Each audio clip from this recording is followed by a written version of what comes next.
Thorns and nectar, thorns and nectar, we are planting and the garden grows. Reach your hand now, mine is waiting. Thorns and nectar will the flowers die. Where are you? Please hang on. We are walking on a line written in the water. We cry, hang on, breathe.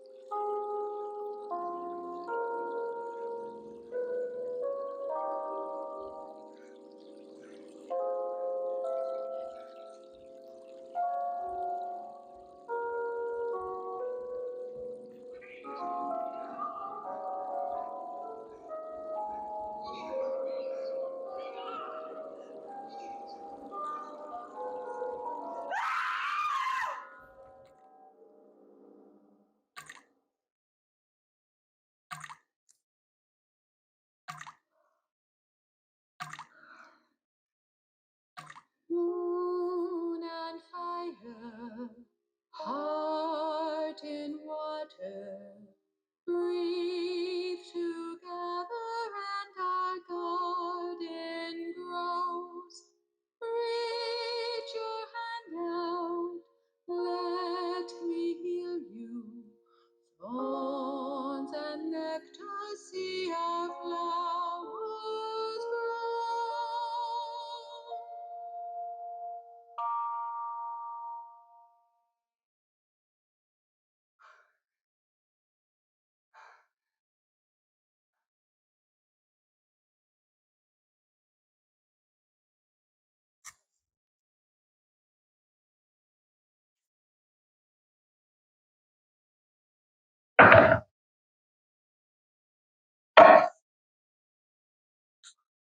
I am afraid of water.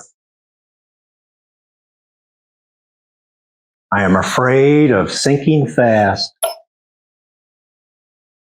I am afraid of water, but I know there are worse things. A fawn without its mother, a flower without a stem, a summer tree without leaves.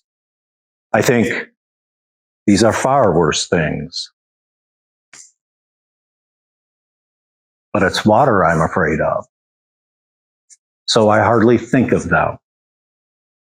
A poem I found written on an index card from the summer of 1978. 1978 was also the first and only summer of the Marysville Historical Village. I worked there. No sooner had I walked into my mother's kitchen after my first year at Central when my Uncle Marv appointed me Director of Operations for the village. Uncle Marv was president of the local historical society. He was laughing when he said, "You're also the only employee of the village." I waited for that to find my tickle bone, but no. The village was out on Beelan Road in Marin Township, Missaukee County, Michigan, up north in a field just on the other side of the Reformed Church. The buildings had been hauled in on hay wagons, pulled by Uncle's old Massey Ferguson. There was the blacksmith shop, the church, the railroad depot, the fire barn, the schoolhouse, the general store, a booth. It was both my office and a hot dog stand, and about 100 gopher holes. All of it arranged in a square and surrounded by a split rail fence. I was to work, Uncle Marv said I was to work 55 hours a week at $2.65 an hour. I said, Uncle Marv, as director of operations, that makes me the lowest paid executive in America. Uncle Marv didn't think that was funny. He said, now I gave you this job as a favor to your mother. To which I replied, golly, I thought Mom liked me. Uncle jerked and said, what? A history major working at a historical village doesn't get any better than that. He had me. I said, okay, but free Coca-Cola all summer. Uncle Marv just smiled and rubbed his chin. All right, done, you dumb kid. That was Uncle Marv's way of saying, I'm glad you're home. Ah, summertime. After the grand opening in mid-May, which was meagerly attended, the only visitors to the village for the rest of the summer were Mia and Maisie Fuller. Mia was 17 years old. Maisie was 18. They had been what were called boat people, refugees from Vietnam, and were spending the summer at their stepfather's, Dr. Fuller's cottage, near Marysville. I remember my first conversation with the sisters so well. I was in my booth when they came off the road through an opening in the split rail fence. I thought they were lovely, stunning. But my mother, who was out delivering her Avon that morning, saw them first and described them best. She said they were like elegant lily blossoms pitched perfectly on a slender trellis. Of course, my mouth went instantly dry, but I managed to say, hi, welcome. My name is Joe Motters. Maisie, the older sister, scowled and said, no kidding. I said, well, why no kidding? It says so on your name badge, ding dong. Oh yeah, I forgot. Mia, the younger and by far the gentler sister, said, oh, sorry, Joe Motters. My sister is rude. Now, if Mia was this, then Maisie had been this. Everything about her was barbed and brusque. When I asked if they would like a tour of the village, she turned and went, okay, done. When I asked if they wanted to sign the guest book, Maisie grabbed a pencil from the counter, said, I will sign for both of us, and scribbled 2 names in the book. Abbott and Costello. Should we try again? Tricky Dick and Spiro Agnew, Vice President and Tax Evader.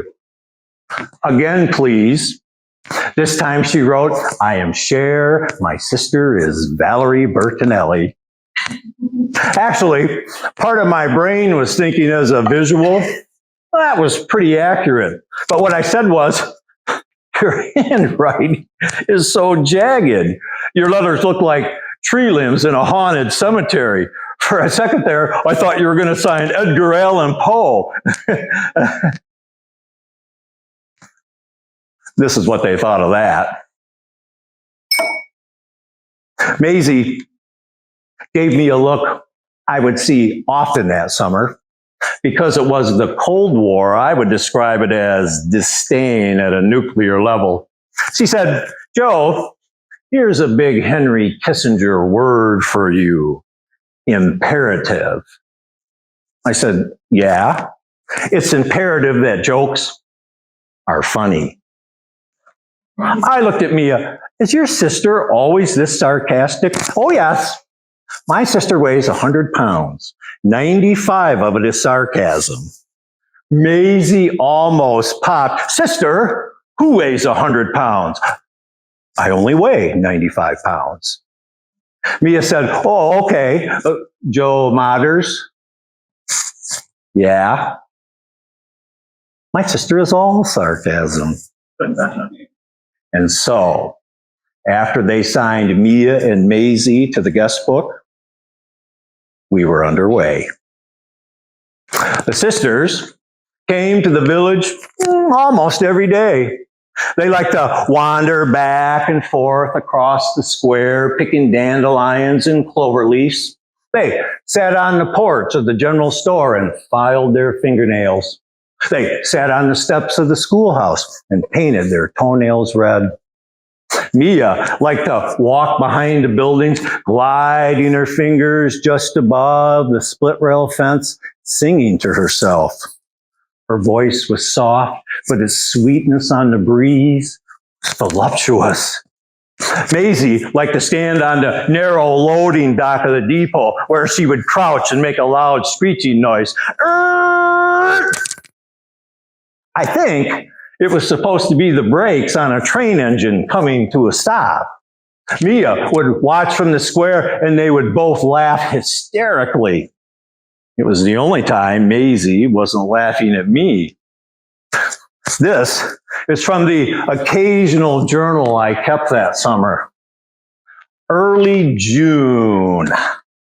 Today, when I told the sisters I loved my history classes at Central, but frustrated my science professors, Maisie very calmly said, well, Joe, they should know. You can't water a stump.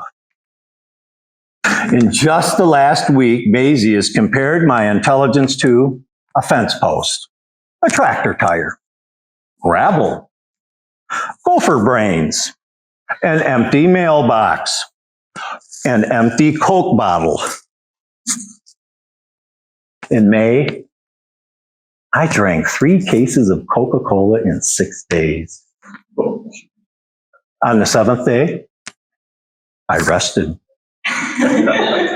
I really wanted to buy the world a Coke, but I drank it all. A dirt clump, an eraser, ragweed, and now a stump. At last count, Mia has said, sorry, Joe, my sister is rude, 18 times.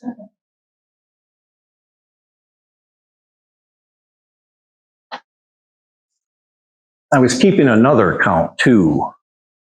By then, it had happened at least a dozen times.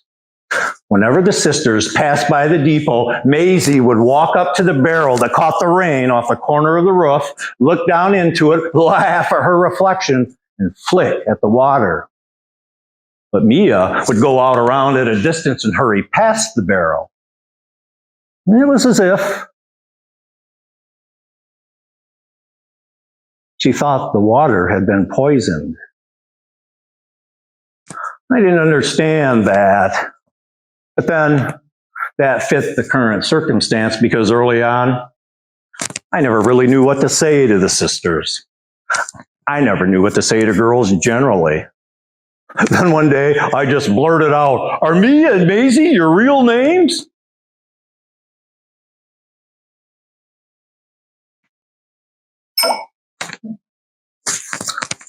I wrote this later to my best recollection.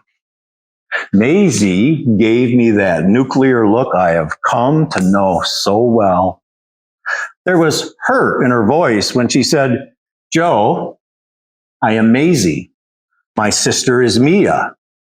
Do we ask if you are Joe? You're right. I'm sorry, Maisie. I'm sorry, Mia. Maisie turned to go. I'm so sorry. I'm sorry, Mia. I think I offended her.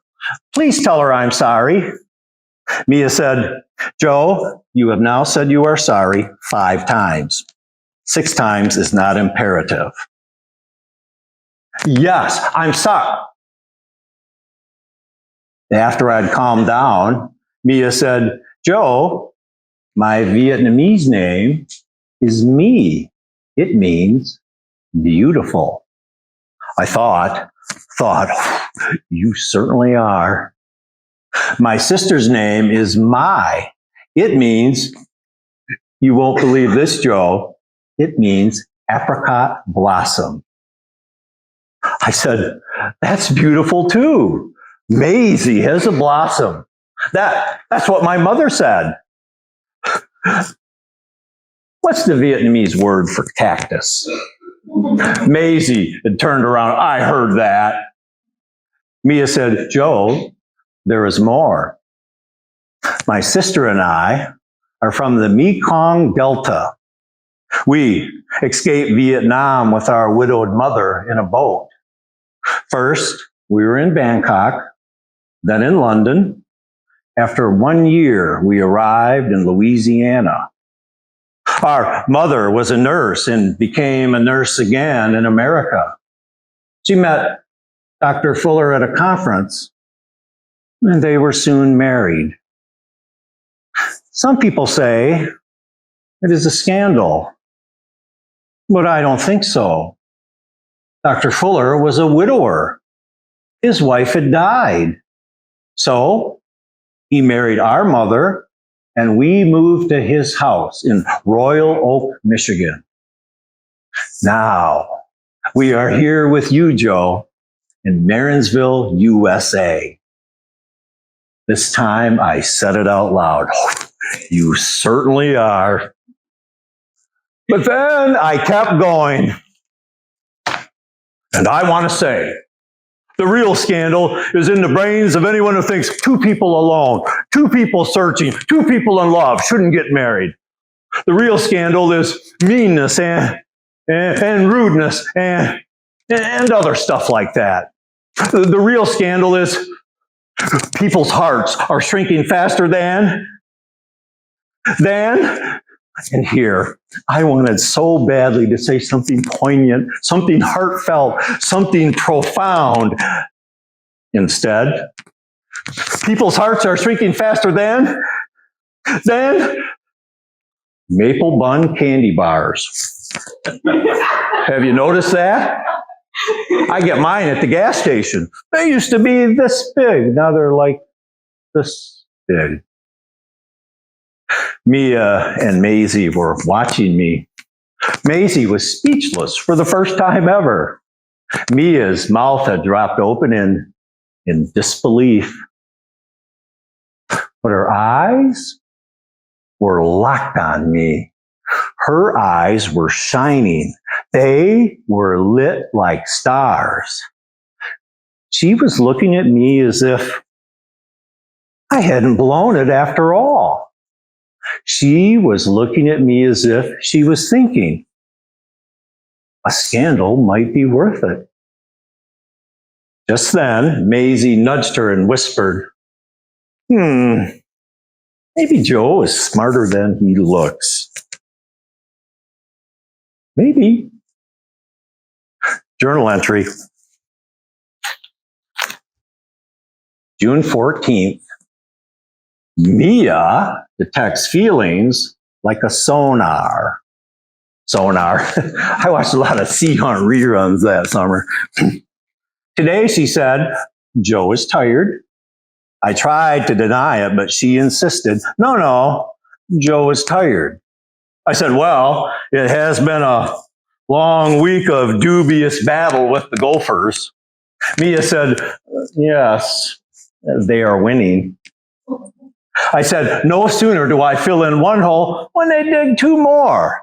My uncle says they're more efficient than the Army Corps of Engineers.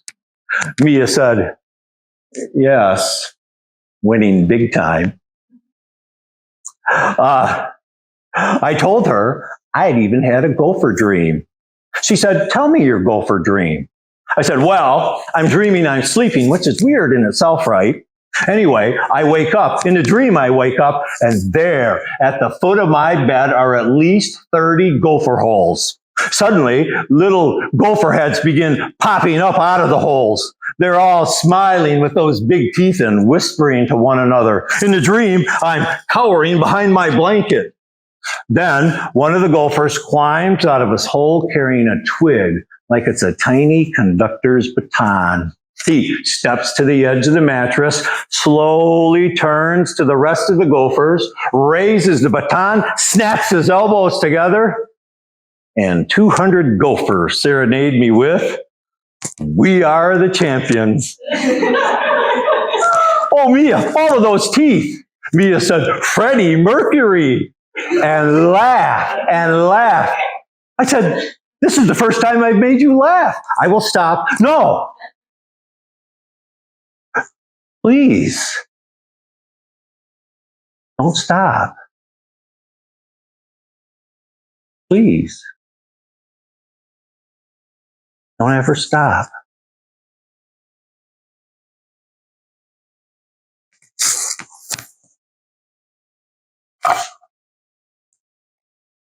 And those early weeks of the summer of 1978, it became engraved on my brain, the way Mia moved.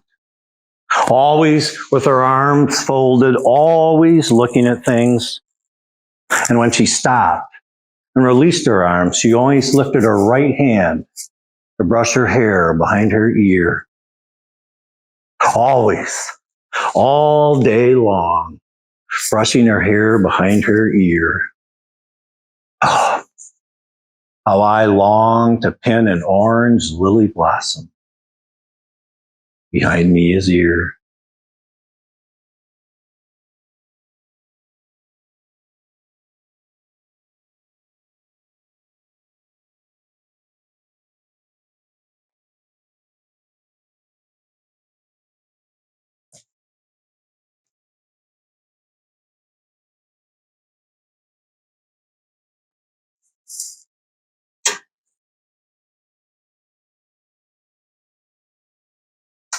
The first card ever from the suggestion bucket. In Maisie scrawly handwriting. Oh, it's just one word. Clearasil.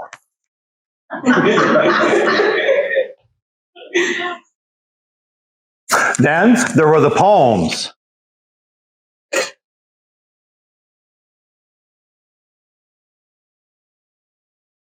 "Mia, I found your poems in the suggestion bucket."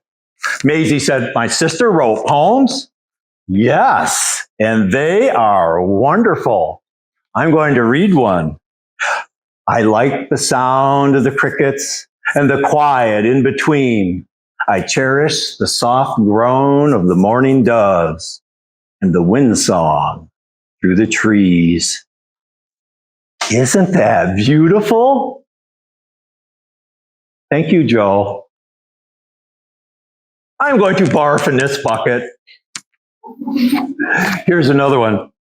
The sigh of the wildflowers, the pine needles jab, the grass sleeping, thorns tipped with nectar is the way of life. Isn't that profound? Thank you, Joe. I am barfing everywhere.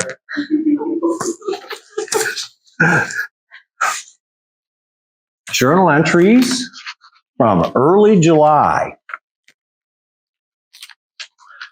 July 3rd. Mia is a mystic. Today, she walked slowly through the square in a kind of trance. She lingered near the fire barn, then the schoolhouse, the church, and finally, for the longest time, beside the blacksmith shop. When I asked if I could help with something, she said, "Joe, I am listening for your ancestors." I said, "Really?" "My great-grandfather was the blacksmith. I think most of my ancestors are up the road in the township cemetery." Mia said, "No, no, no, Joe. I think they are also in the village." Maisie watched Mia circle the square with great concern. She said, "My sister has rabies on her brain." And she wasn't kidding.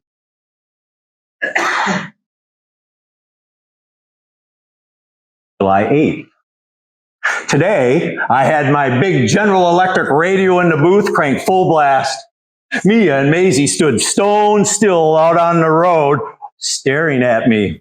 Above the refrain of Night Fever by the Bee Gees, I yelled, "Hey kids, all the big sounds are coming your way. It's the dance station, WJOE, Marysville."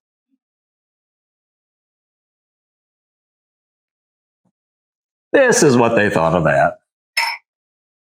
No. This is what they thought of that. Me and Maisie did not enter the village until after I had turned the radio completely off. Maisie said, "Joe, we do not dance." And again, she wasn't kidding. Teenagers not dancing?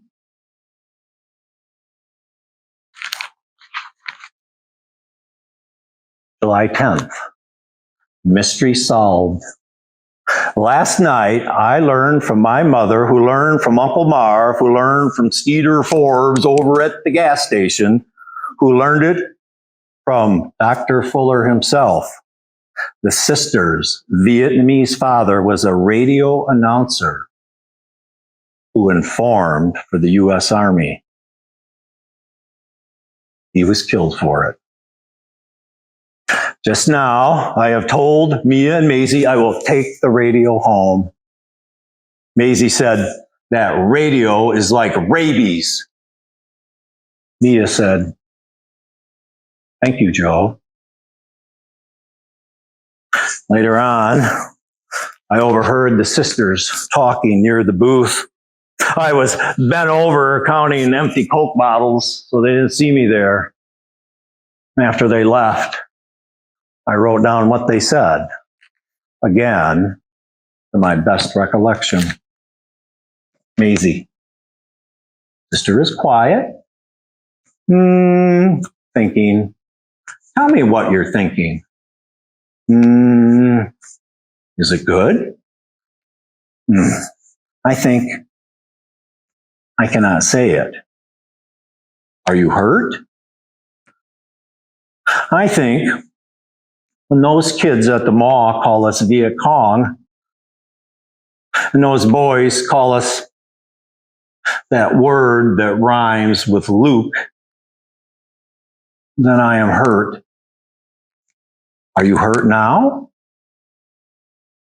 "When I think not everyone is so nice, I am hurt. But then I remember one thing." "What one thing?" You are smiling. Sister. I can remember Joe. He is so nice.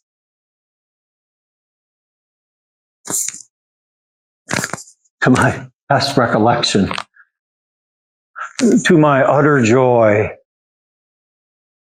and to a new knowledge of the sisters' American names for protection.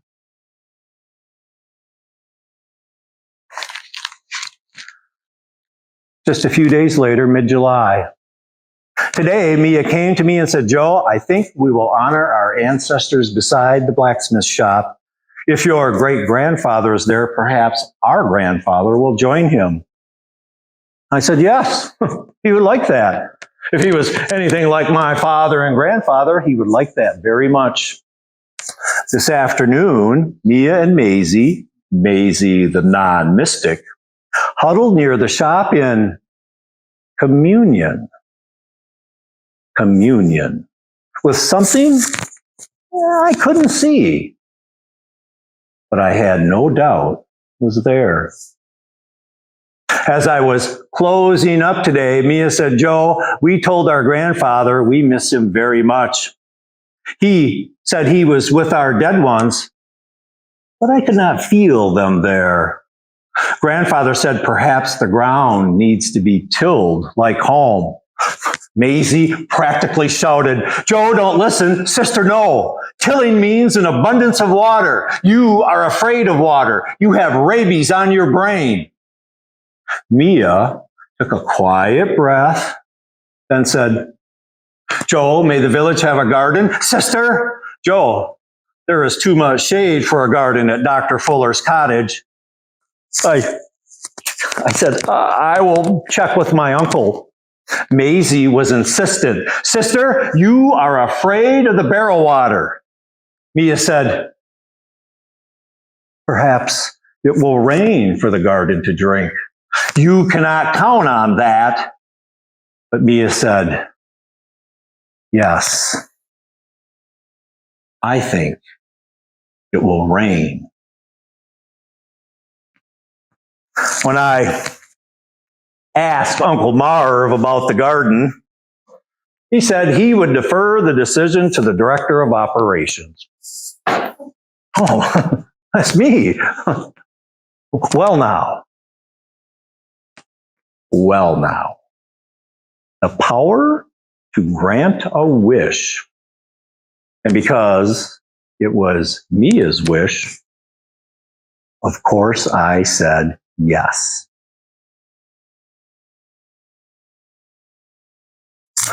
The next day, I turned over a perfect 8 by 10 yard patch, but the sisters were nowhere in sight.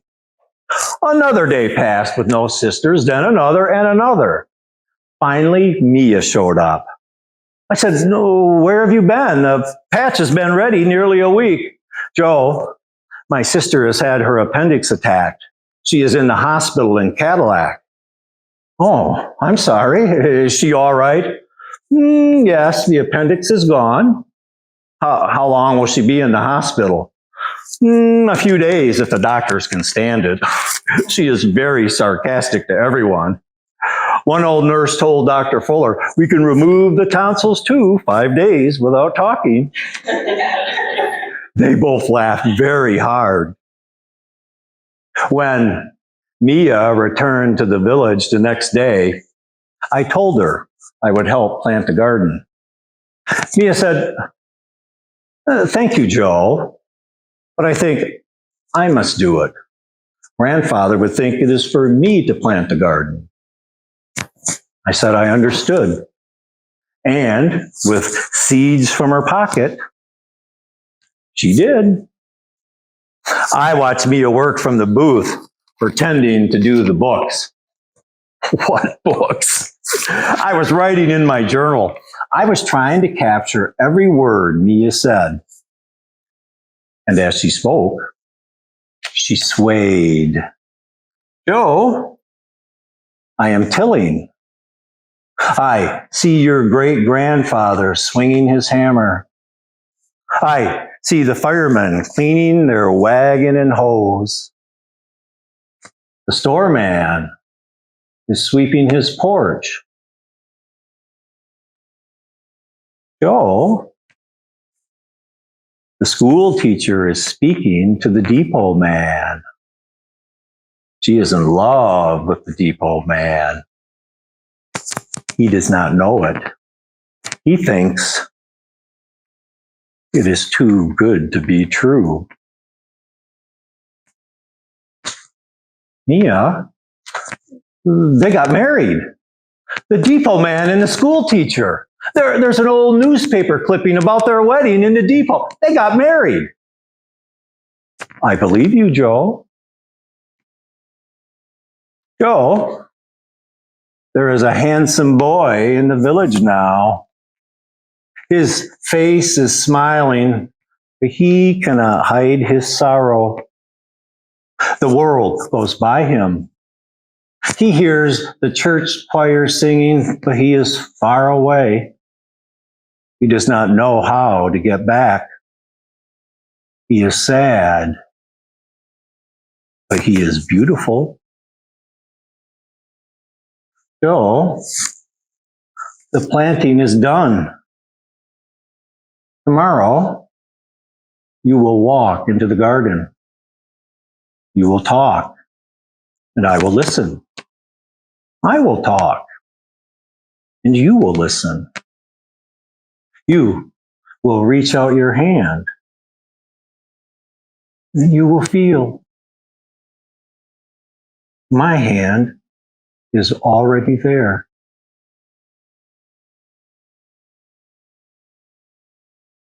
Oh, Mia. Then, something happened.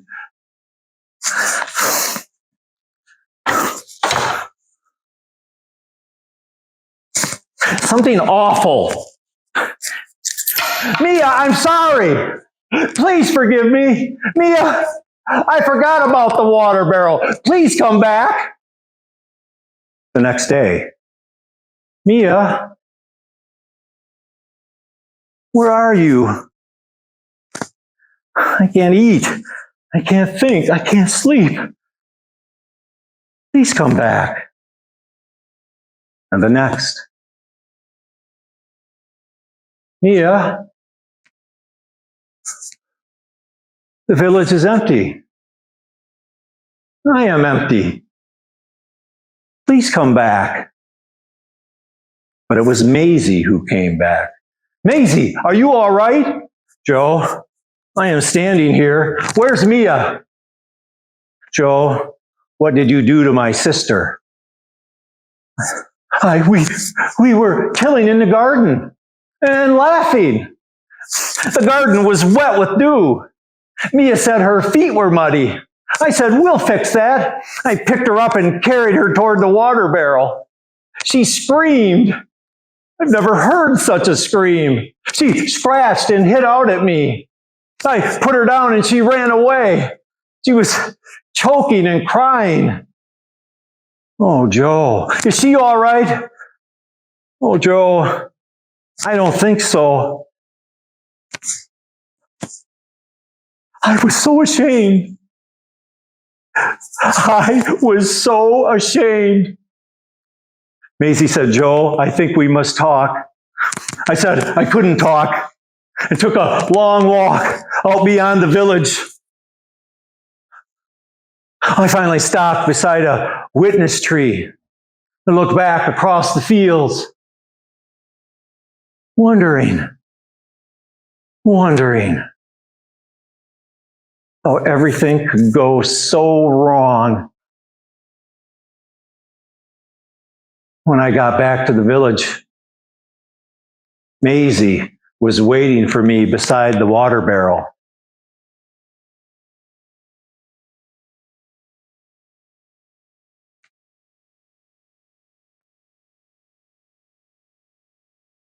Joe, I know for you it is bad now. You are walking a line you think is all despair.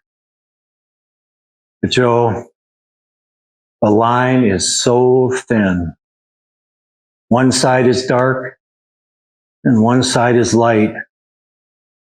I think because you are Joe, you are always walking the side with light. Me and my sister, we walk a line that is written on water. It's very hard to do. The line moves. We try to make it still. We try to make the line straight in our minds and even in our steps. Always straight is like a discipline. And why we do not dance. Me and my sister, We had a brother as beautiful as sunrise. He was younger than my sister by 7 years. We were escaping the Mekong Delta. She held his hand in the boat. The boat turned and tipped in the sea, and he was falling. Her hand could not hold him. She saw him go down. The barrel, its water, is much like the water around his death. My sister is quiet and gentle, but I know in her mind and in her heart, her grief is like rabies.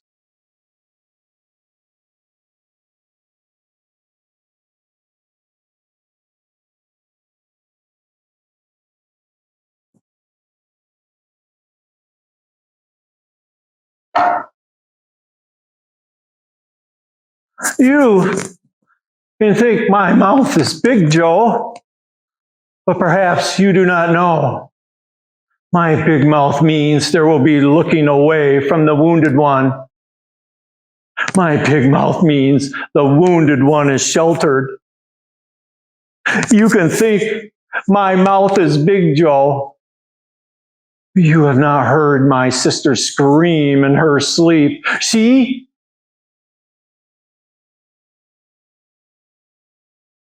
can shatter the night. She says she did not hang on. I tell her. Our mother tells her. Dr. Fuller tells her. Now, sister. And now, Joe. Now is the time to hang on. Poor Joe. Sad Joe. But strong Joe, too. You will help sister hang on. And it will be better. Joe, my sister will meet you in the village at 10 o'clock tonight. Will you be here? I said, yes. I will be here.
Very early the next morning, Maisie came to the village and said, "Joe, what did you do?" I said, "I don't know. I don't know. All I know for sure is at 10 o'clock last night, I followed a patch of moonlight across the square and stopped a few feet from the water barrel. Mia came from behind the schoolhouse dressed in shorts and a flowing white t-shirt. She slowly walked up to the barrel, touched its edge, gazed into the water. Before I knew it, and climbed up and slipped in. As I looked into her eyes, I wondered how someone so aged by grief could look so young, so beautiful. Then her breath seemed to catch and she went down. Suddenly, the night changed. The weeds and grass went still. The crickets went silent. The air hushed and turned blue. At first, I thought the lines in the water seemed confused. But the more I watched, the more I understood. They were also absolutely symmetrical. They pulled apart and came together. They rolled up, then down, always confused, but always balanced, always perfect. And I thought, oh, Maisie, water is exactly like life. I wanted Mia to come back and I was frightened, but I'm learning something that is very hard to learn. I'm learning sometimes the only way to help is to wait. So I waited. And in another moment, the water stirred, the lines dappled wide. There was a quiet whoosh. Mia was back. As she turned the water from her hair, she motioned for me to join her in the barrel. When I didn't move, she whispered, "Trust." I was already in my cutoff, so I pulled off my shirt and climbed in. Mia took my hands and we went down together. And through the murk, her right hand released and slowly found my face. And it was then I knew we would live forever. When we came back up, Mia put her hands to both sides of my face, kissed me gently on the lips and said, "I love you, Joe Motters."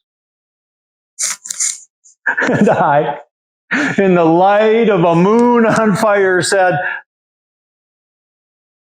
"I love you too."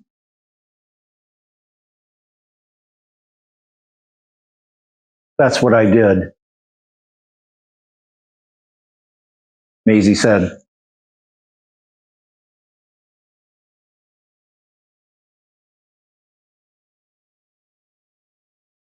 "My sister is joyous. I think you have helped take her rabies away. Thank you, Joe Motters." Now, it is all these decades later. The village stood for 2 more years before the buildings began to implode. Today, only what's left of my booth and the depot are still standing. But it was here, just this morning, I wrote in my village journal for the first time since the summer of 1978.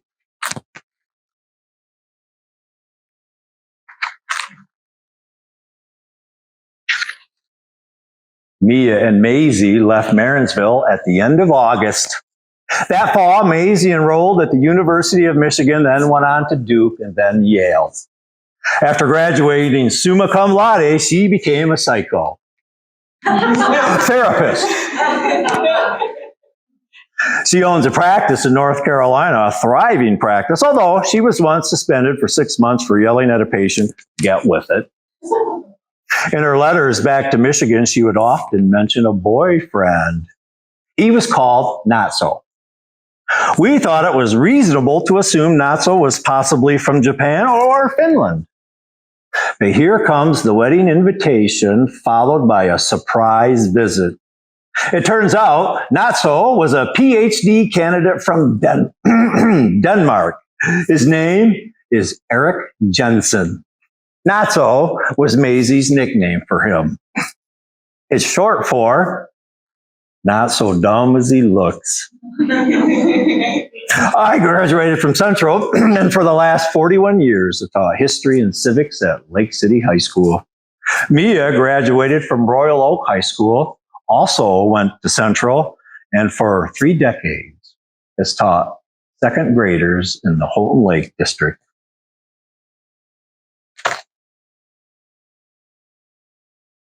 Houghton Lake, by the way, is the largest inland lake in Michigan. In the Heights, there's a small bench where once was an observation deck overlooking the lake. The bench faces the road, and Mia likes to sit there and look back at the water. In an hour, I will meet her there. I will slide onto the bench beside her, brush her hair behind her ear, where I will pin an orange lily blossom and tell her how beautiful she is. She will have already begun softly humming, "We are the champions." Then she will turn, slowly lift her right hand, and gently touch my face 40 times. Once for each year we've been married.